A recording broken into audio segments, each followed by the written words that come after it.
तो हेलो अस्सलाम वालेकुम जी, कैसे आप सब लोग। मेरा नाम है उमर और आप देख रहे हैं क्रिकेट हाइलाइट्स। उमर। तो भाई पाकिस्तान ने पहला test match versus England in Multan जो कि परसों स्टार्ट होने जा रहा है उसके लिए अपना स्क्वाड अनाउंस कर दिया है।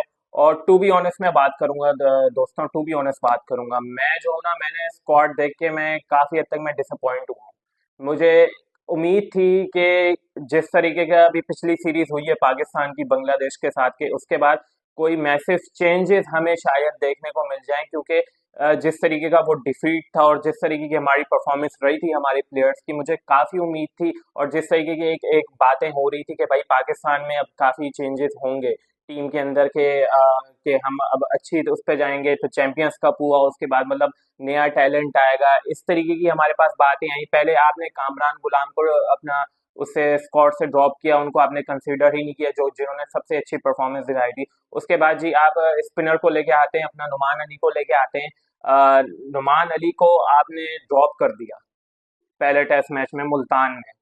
मतलब ये चीज मेरी समझ से बाहर है। पहले मैं आपके सामने स्क्वाड पढ़ देता हूँ, फिर उसके बाद एक वन बाय वन बात करते हैं हर प्लेयर के ऊपर। अच्छा जी, स्क्वाड में आपके पास सबसे पहले सैम अयूब हैं, अब्दुल्ला शफीक हैं, शान मसूद हैं, बाबर आजम है, सऊद शकील है, मोहम्मद रिजवान है, सलमान अली आगा हैं, आमिर जमाल की एक नई अच्छी इंक्लूजन है जो मेरी नज़र में।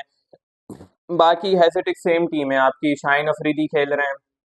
शाहीन अफरीदी का मुझे समझ नहीं आती कि शाहीन अफरीदी को आप क्यों लगातार खिलाए जा रहे हो, जो कि उनकी अभी फिटनेस के ऊपर ये है और उनका पेस ऑलरेडी डाउन हुआ हुआ है। नसीम शाह है, अच्छा जी, अबरार अहमद है। मतलब इससे ये है कि मुल्तान के पिच पे आप सिर्फ एक स्पिनर के साथ जा रहे हो।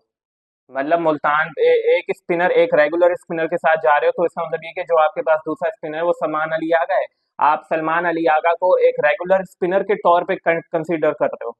मतलब ये चीज मेरे दिमाग से बाहर है, समझ से बाहर है कि Salman Ali Agha, how can Salman Ali Agha be regular spinner. उनको कौन कहता है कि भाई वो रेगुलर स्पिनर है? वो पार्ट टाइम स्पिनर के तौर पे आप उनको ले सकते हो, लेकिन एक रेगुलर स्पिनर के तौर पे, और जहाँ पे सामने आपके इंग्लैंड का एक मजबूत तरीन स्क्वाड खड़ा हुआ है जिसमें आपके पास हैरी ब्रोक है, समझिए ना, हैरी ब्रोक आपके पास खेल रहा है, जॉय रूट आपके पास खेल रहा है, ओली पॉप हैं, मतलब इस तरीके के प्लेयर्स हैं आपके आगे सामने खेलने वाले। अभी तो खैर बेन स्टोक्स है नहीं, बेन स्टोक्स नहीं खेल रहा, शायद उनका फिटनेस का मसला है।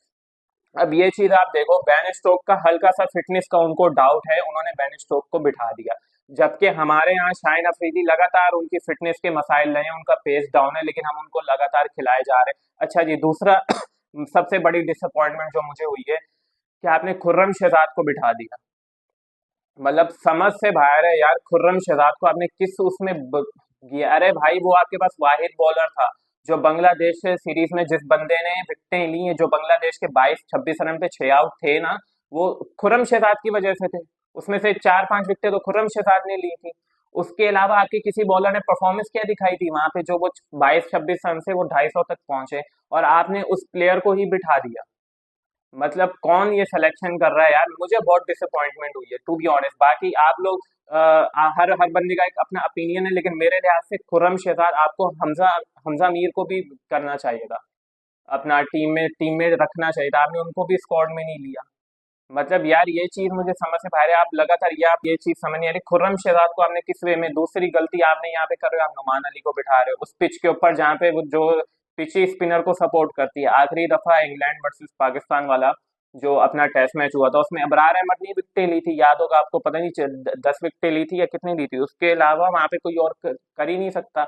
आप यहाँ पे शाहीन अफरीदी, आमिर जमाल के साथ जा रहे हो और नसीम शाह के साथ जा रहे हो, तीन फास्ट बॉलर और एक एक रेगुलर स्पिनर और एक पार्ट टाइम स्पिनर। जब आपने नुमान अली को खिलाना ही नहीं था, एक तो भाई आपने उनकी एज इतनी ज्यादा है, आप उनको ले लिया, आपने मेहरान मुमताज को इग्नोर किया, जो आपके पास यंगस्टर, एक उभरता हुआ यंगस्टर बैठा हुआ है, आपने उसको उठा के, अच्छा जी, आपने 37 साल के 40 साल के नुमान अली को लिया, फिर आप उसको खिलाओ तो सही, उससे कोई फायदा तो लो आप फिर वही अपना, या आप, या इनके दिमाग में ये है कि मैं कल देख रहा था कि भाई वो ग्रीन पिच है, पिच हटाई भी है, वो अगर ऊपर से वो कपड़ा हटा के तो वो पिच को वो कर रहे हैं ना, तो वो ग्रीनिश नजर आ रही है।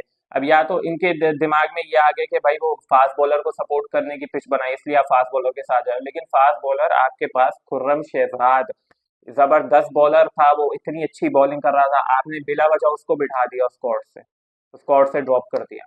मतलब ये चीजें मुझे समझ नहीं आ रही यार, मैं बहुत डिसअपॉइंटमेंट हुई है। बहुत डिसअपॉइंटमेंट हुई मेरे लिहाज से। शाहिन अफरीदी को इस टेस्ट मैच में बैठना चाहिए था। शाहिन अफरीदी को बैठना चाहिए था। शाहिन अफरीदी की अभी कोई परफॉर्मेंस है नहीं। पिछले बांग्लादेश वाली सीरीज में सिर्फ खुर्रम शहजाद ने परफॉर्म किया था बॉलिंग के अंदर, आपने उसी को बिठा दिया। यहाँ तक कि नसीम शाह की भी ओवरऑल कोई परफॉर्मेंस नहीं रही है। आपको नुमान अली को खिलाना चाहिए था इस टेस्ट मैच में हर हालत में। आपको दो स्पिनर बल के साथ जाना चाहिए था भाई। इंग्लैंड जैक लीच और वो बशीर के साथ जा रहा है। आपने आपने नुमान अली को लिया, आपने उसको स्क्वाड में ही नहीं डाला, उसको खिला ही नहीं रहे आप भाई। फिर लिया क्यों था? मतलब यहाँ पे कोई एक कॉमन सेंस वाली बात बनती है ना, कि या आपने ये फैसला किया कि हम पहला टेस्ट मैच देखेंगे भाई, अगर हार गए तो फिर हम नुमान अली को लेके आएंगे। सही है, क्योंकि दो टेस्ट मैच है मुल्तान में। हम लेके आएंगे, नहीं तो अगर ये हो गया चल गया तुक्का तो चल गया। मतलब मुझे समझ नहीं आती कौन बैठ के ये सिलेक्शन कर रहा है। एकदम आपने हमजा हमजा मीर को बिठा दिया यार, खुर्रम शहजाद को बिठा दिया। खुर्रम शहजाद को मैं एक्सपेक्टेशन नहीं थी मुझे कि खुर्रम शहजाद को ये बिठाएंगे। टू बी ऑनेस्ट, मुझे बिल्कुल एक्सपेक्टेशन नहीं थी। फिर पाकिस्तान वही सेम मिस्टेक्स कर रहा है, फिर वही सेम मिस्टेक्स कर रहा है। आप यंगस्टर को एक सीरीज में खिला देते हो, उसके बाद आप फिर उसको गायब कर देते हो, आप बिठा देते हो। भाई उसको प्रॉपर खिलाओ। तो मीर हमजा को ले ले। मीर हमजा की परफॉर्मेंस ऑस्ट्रेलिया में क्या थी याद है ना? डेविड मॉर्नर को बोल्ड मारा था इन स्विंग पे बॉल पे, ट्रेविस हेड को बोल्ड मारा था। उसके अलावा कौन सा आपका प्लेयर वहां पे चला है ऑस्ट्रेलिया के अंदर? अब एक सीरीज में चलो, आपको सिर्फ यंगस्टर की क्यों परफॉर्मेंस खराब नजर आती है? आपको सीनियर्स की खराब परफॉर्मेंस क्यों नहीं नजर आती? जो आपके पास शाहिन अफरीदी एक डेढ़ साल से कुछ भी नहीं कर रहा। कमाल है यार। Totally disappointed, totally disappointed. मुझे बिल्कुल सिलेक्शन पसंद नहीं है। बाकी आप अपनी राय का इजहार करें, अगर आपको समझ आता है कि ये सिलेक्शन बिल्कुल ठीक है। अगर आप इंग्लैंड को, और जैसा उनका स्क्वाड है, जैसी उनकी बैटिंग और जिस तरीके की वो बेसबॉल क्रिकेट खेल रहे हैं, अगर आप समझते हैं कि उनका स्क्वाड अच्छा है तो आप जरूर अपनी राय का इजहार कमेंट में कर सकते हैं मेरी वीडियो के नीचे।